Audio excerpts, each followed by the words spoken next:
we've been at it about 4 years now. Previously I was working overseas, but actually in the UK. And so far we haven't got a single approval.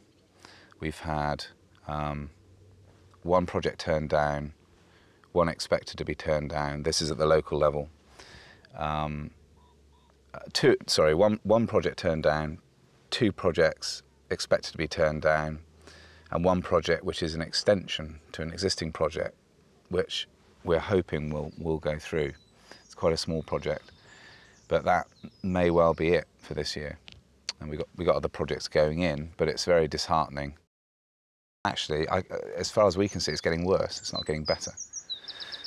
You know, it's almost, if you could correlate the sort of rise in media attention to the whole climate change issue and the success at actually getting projects, wind farm projects and other projects on the ground actually built, I think they're absolutely, you know, going in totally the different direction, you know, which is completely bizarre.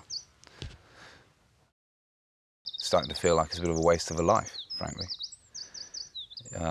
You know, how many more years can you go on putting a lot of effort into something you really believe in, to just get thrown back constantly by, you know, frankly, very small issues, which, you know, people use in order to prevent them having to make, you know, what they perceive to be a difficult decision. It shouldn't be a difficult decision, you know. We've got a problem, a serious problem. It's acknowledged internationally.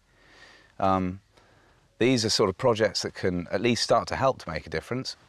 No, you know, there's no urgency. There's absolutely no urgency here. It's pathetic. And until, you know, I just feel I'm really pissed off with it, frankly. You know, and you start a new project, you just think it's very hard to keep motivated because you're just thinking, well, what's the point? It's all too much about me, you know, how's it going to affect me?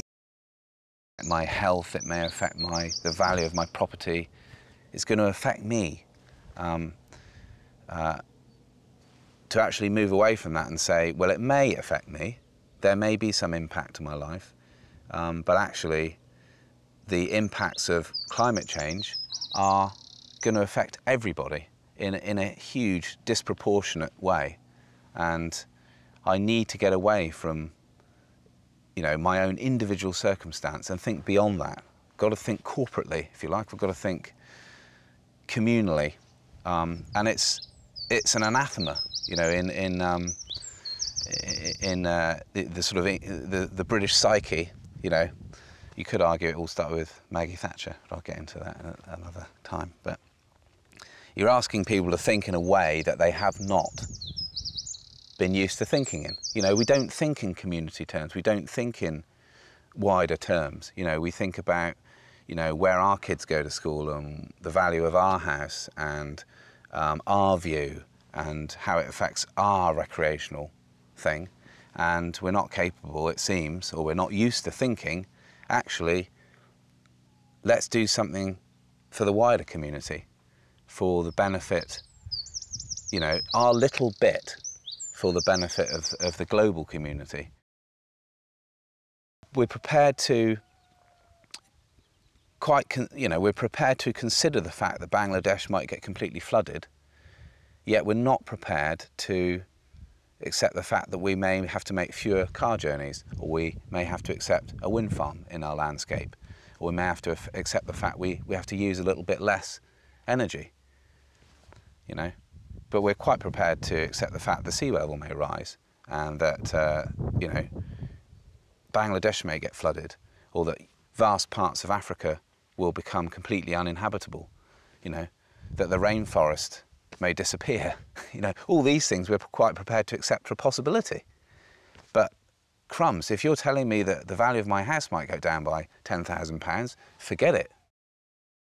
The irony is that what's coming is going to will affect those people individually and is going to be way, way more serious than you know, a wind farm in the landscape, you know, or downsizing your car, you know.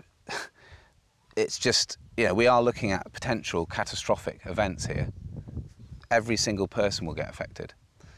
is a huge irony. And I suppose, you know, it's little comfort, but those people are going to look pretty damn stupid when it comes down to it. They really are. We're all going to look stupid, frankly. I'm going to look stupid as well. But, huge irony. We're sitting here in April. It's fantastic weather. It hasn't rained for a month. It's warm. I think it was 23 degrees yesterday. We've been to the beach a couple of times. Yeah, climate change is, you know, on the face of it for us now, it's perfect, as long as you don't live in a flood zone. And this is all part of the problem, you know. It's happening to someone else, somewhere else. And in fact, for us, it's great. You know, we can get better suntan and grow grapes.